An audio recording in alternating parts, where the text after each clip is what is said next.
Narpay tumanida qulupnay yetishtirish maqsadida zamonaviy issiqxona barpo etildi.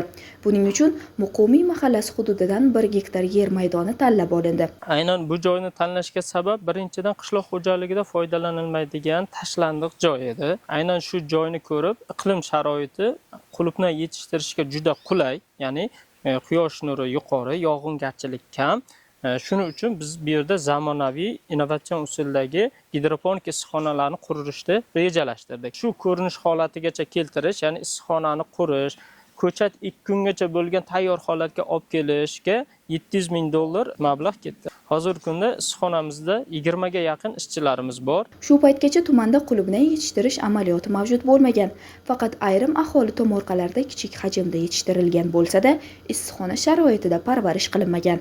Endilikda esa Narpayda qishin-yozin qulupnay yetishtirish imkoni yaratildi. Kariyani solxyan navi hisoblanadi. Bu yil davomida hosil berishga mo'ljallangan, ya'ni O'zbekiston hududida 8 oygacha hosil olishingiz imkoniyatiga ega bo'lasiz. Bir tubdan o'rtacha agrotexnik jarayonda to'g'ri amalga oshirsangiz 1 kilo, 1,5 kilogacha toza, sifatli mahsulot olsangiz bo'ladi, ya'ni qulupnay. Siz ko'rib turgan bu issiqxonamizda 186,000 tub shu navdan ekkanmiz. Bir vaqtning o'zida hosil terimi va gullash jarayoni uzluksiz davom etib boradi. Yetishtirilayotgan mahsulotga nafaqat mamlakatimiz, balki xorijiy davlatlardan ham xaridorlar bor. Aynan hozirgi kunda bizda yetishtiradigan mahsulotlarimizga bir qancha yuqori supermarketlar, bundan tashqari qo'shni davlatlardan ham aynan bizga xaridorlar chiqyapti, ya'ni mahsulotimiz sifatli bo'lganligi uchun. Yetishtiriladigan mahsulotlar asosan organik mahsulotlar hisoblanadi, ya'ni bu yerda ximikatlardan, turli xil pestisid zaharli moddalardan foydalanilmaydi. Asosan biologik va organik mineral o'g'itlardan foydalanamiz. Bu ommalashib ketmayotganligi bizda aynan buni rivojlantiradigan mutaxassislarimiz tajribalari kam. Mutaxassis qanday bo'lishi kerak? Har bir ko'chat bilan til topishib gaplasha olish kerak. Qaysi vaqtda qanaqa oziqa, qanaqa agrotexnika qilishni bilmasangiz, unda bundan foyda yo'q. Aynan shuning uchun ham bizda juda ko'p O'zbekistonda ommalashmaydi va natijada boshqa davlatlardan tayyor mahsulot sifatida kirib keladi. Boshqa davlatdan ko'chat olib kelib, uni Narpay iqlimiga moslashtirish jarayoni ham oson kechmagan albatta. Xo'sh, ushbu loyihani amalga oshirish uchun sarflangan xarajatlar qay darajada o'zini oqlaydi? Ularning muhiti bilan bizning muhitda farq bor. Biz o'zimizni muhitga moslashtirib olib, keyin bu kokos, ya'ni substratimizga ekkanimizdan keyin ana unda biz ko'zlagan va oldimizga qo'ygan maqsaddagi hosilga erisha olamiz.